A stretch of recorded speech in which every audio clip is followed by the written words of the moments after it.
Alright, hi everyone, Scott here. Today I'm going to show you quickly how to make a patch cable, like a straight through Cat 5 or crossover Cat 5 cable.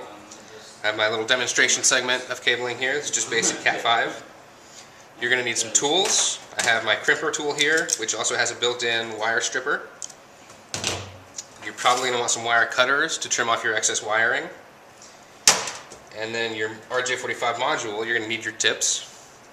This one actually uses a load bar, and you're probably not going to be able to see this very well, but we'll be using the load bar to help create this tip. And so to get started, we're going to start by stripping off about 1.5 inches, maybe 2 inches of the outer sheathing on our cable.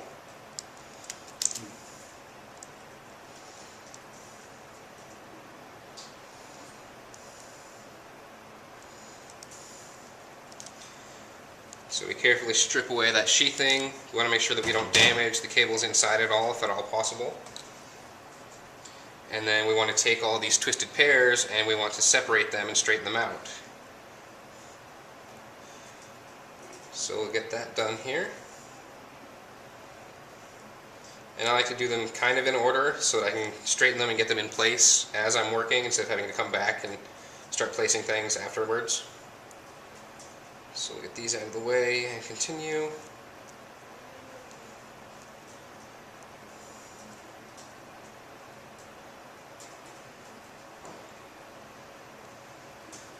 And so the order of your cables for a straight through, when you're looking from left to right, you're going to start with your white with orange, then your solid orange, then your white with green, and then we're going to come over and do solid blue,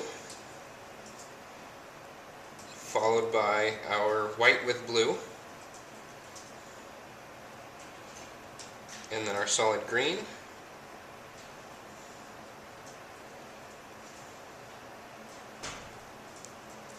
and then we'll have our brown pair, white, brown, and then solid brown in that order.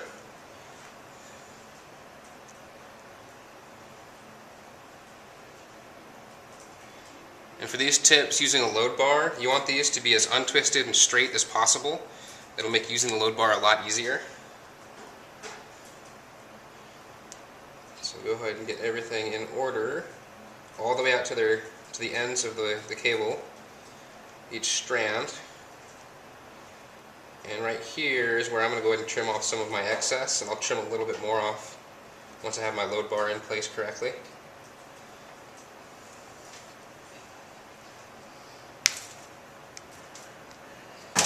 So there, I've trimmed all my excess off. And you can take each of these and individually insert it into the load bar. I've noticed it's actually fairly easy to get them all lined up, very snug like this, and you can insert them in very carefully, all at once. Kind of like you would do with the old Cat 5 cables, tips.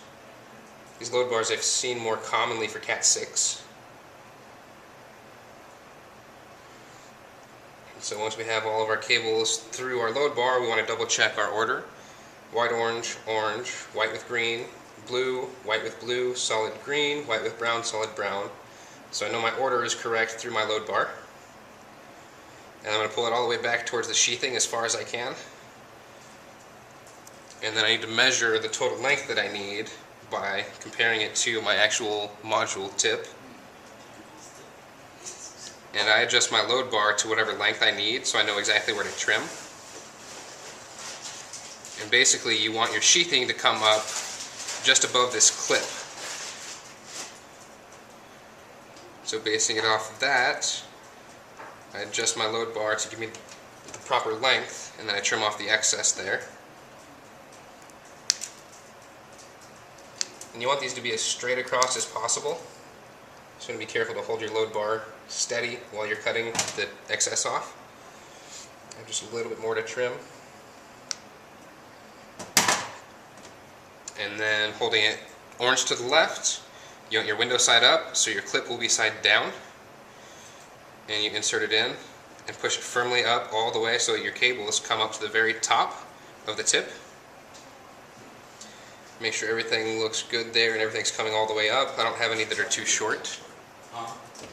And then we use our crimping tool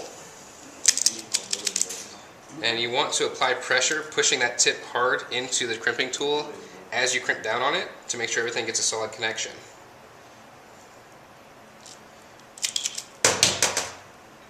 So we double check and make sure that our little gold plates are pushed all the way down to show that we're going to get connectivity through those, and they're punching all the way in.